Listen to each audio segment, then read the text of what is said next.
بسم اللہ الرحمن الرحیم۔ آج کی حدیث مبارک مجاہد کی شان۔ صحیح مسلم حدیث نمبر 1878۔ حضرت ابو ہریرہ رضی اللہ تعالیٰ عنہ نے فرمایا، حضور نبی اکرم صلی اللہ علیہ وآلہ وسلم کی بارگاہ میں عرض کی گئی، کون سا عمل راہ خدا میں جہاد کے برابر ہے؟ آپ صلی اللہ علیہ وآلہ وسلم نے فرمایا، تم اس کی طاقت نہیں رکھتے۔ صحابہ کرام علیہم الرضوان نے 2 یا 3 بار یہی سوال کیا تو آپ نے ہر مرتبہ یہی جواب دیا کہ تم اس کی طاقت نہیں رکھتے۔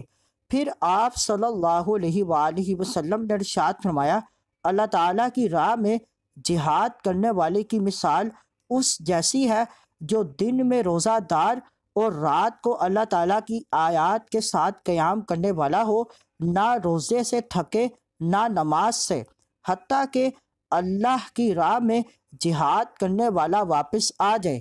اس حدیث مبارک میں مجاہد کی بے مثال عظمت اور فضیلت بیان ہوئی، اس لیے کہ مجاہد راہ خدا میں جہاد کے لیے گھر سے نکلتا ہے اور پھر جہاد کر کے واپس آتا ہے، تو ظاہر ہے کہ اس دوران وہ ہر وقت جہاد میں مصروف نہیں رہتا، بلکہ اس کے بعض لمحات جہاد سے خالی ہوتے ہیں جن میں وہ کھانے، سونے اور ایسے ہی دوسرے کاموں میں مصروف ہوتا ہے، لیکن اس کے باوجود وہ اس شخص کے حکم میں ہے جس کی عبادت تسلسل کے ساتھ جاری رہے۔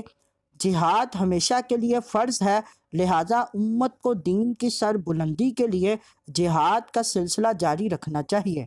اس حدیث مبارک کو اپنے دوستوں کے ساتھ لازمی شیئر کریں۔